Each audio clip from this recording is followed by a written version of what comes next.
क्या आपको पता है कि भगवान राम क्यों पृथ्वी पर मनुष्य रूप में आए? क्यों उन्होंने सीता माता का वियोग सहा? कैसे वो वन वन भटके? कैसे एक साधारण मानव के जैसे उन्होंने दुख सुख सहे? आज की जो ये कथा है ये आपको बताएगी कि भगवान जिससे प्रेम करते हैं, जो भगवान का भक्त होता है, कैसे भगवान अपने भक्त के श्राप को भी सार्थक करते हैं और उस श्राप को अपने ऊपर लेकर कैसे एक साधारण मानव के जैसे दुख सुख सहते हैं। ये जो कथा है ये शिव पुराण में बहुत अच्छे से समझाई गई है। मैं जो कथा आपको सुनाती हूँ वो सावन के महीने में शिव पुराण की ही कथा होंगी, आगे भी आने वाली, और मैं आपको बताऊंगी कि कौन से अध्याय में है, कौन से पेज पर है। लेकिन उससे पहले आप मेरी इस कथा का आनंद उठाएं और भगवान से प्रेम करते रहें। एक समय की बात है जब राजा शीलनिधि अपनी कन्या का स्वयंवर रचाते हैं और उस स्वयंवर के लिए दूर दूर के राज्यों में घोषणा कर देते हैं। वहाँ से बहुत ही सुंदर सुंदर राजकुमार राजा महाराजा आते हैं स्वयंवर में। माता लक्ष्मी इतनी सुंदर, इतनी रूपवान थी कि उनके रूप को देखकर कोई भी मोहित हो जाए।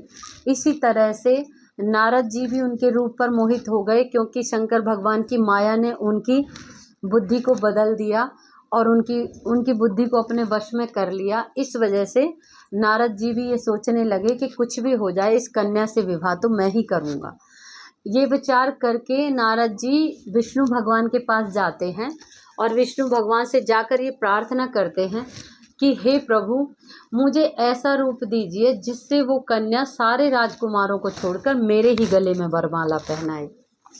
अब विष्णु भगवान सोचने लगे कि नारद को शंकर भगवान की माया ने भ्रमित कर दिया है, मोहित कर दिया है, और इनके मन में तभी ये विचार आया है कि मैं उस कन्या से विवाह करूं। भगवान मुस्कुराए और कहने लगे कि नारद, तुम मेरे भक्त हो और तुम्हें मुझे ऐसा कुछ रूप देना होगा इतना सुंदर ताकि तुम्हारा कल्याण हो, और मैं अपने भक्त का वचन कैसे निष्फल कर सकता हूँ। ऐसा कहकर विष्णु भगवान ने नारद जी को वानर का रूप दे दिया और उस वानर के रूप से नारद जी इतने खुश हुए, उनको पता नहीं था कि ये मेरा वानर का रूप है। भगवान बोले, नारद, मैंने तुम्हें ऐसा रूप दिया है कि सब तुम्हें ही देखेंगे और तुम जाओ, बेफिक्र होके जाओ, वो कन्या तुम्हारे ही गले में वरमाला पहनाएगी। नारद जी जाते हैं ये सोचकर कि मैं तो बहुत रूपवान हूँ, और जाकर सभा में बैठ जाते हैं। सभी राजा महाराजा राजकुमार नारद जी को देखकर बहुत ही हंसी उड़ाते हैं, हंसते हैं, लेकिन नारद जी का उस चीज़ पर ध्यान नहीं गया। उनका ध्यान बस ये था कि मुझे तो कन्या को देखना है और कन्या मुझे ही वरमाला पहनाए, मेरा ध्यान उससे हटना नहीं चाहिए। अब जैसे ही लक्ष्मी माता आती हैं तो नारद जी को देखकर हंसने लगती हैं और आगे बढ़ जाती हैं। अब नारद जी सोचते हैं कि मैं तो इतना सुंदर हूँ, भगवान ने मुझे इतना अच्छा रूप दिया है, फिर ये कन्या मेरे गले में वरमाला क्यों नहीं पहना रही। अब ये सोचकर नारद जी फिर उनके सामने आकर बैठ जाते हैं। कन्या फिर वहाँ से आगे बढ़ जाती है। नारद जी सोचने लगे कि क्या हो रहा है, ये मेरे गले में वरमाला क्यों नहीं पहना रही है।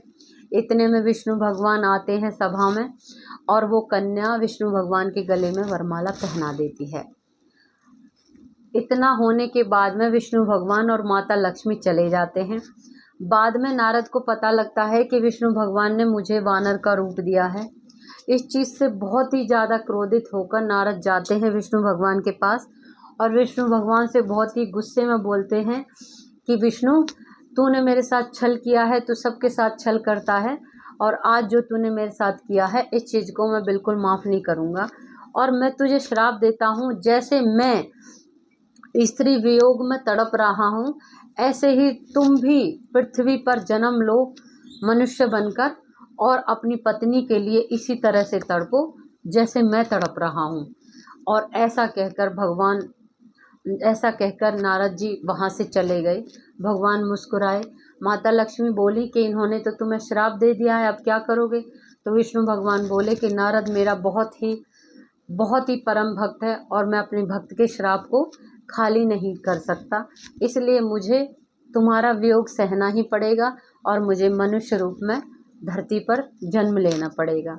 इस कारण भगवान का जन्म हुआ भगवान राम के रूप में, और इसी कारण माता सीता का वियोग उन्होंने सहा। तो ये कथा हमें ये बताती है कि भगवान अपने भक्त की हर तरीके से लाज रखते हैं। इसलिए आप भी भगवान की शरण में लगे रहें, उनसे प्रेम करते रहें और इसी तरह से अपने जीवन को भगवान के भजन में बिताते रहें। आगे भी मैं आपको बहुत अच्छी अच्छी कथाएं शिव पुराण की सुनाती रहूँगी। आप अपने मन को एक चित्त होकर कथाओं को श्रवण करें और बहुत ही अच्छे से भगवान का ध्यान करते रहें। जय शिव शंकर, जय भोलेनाथ।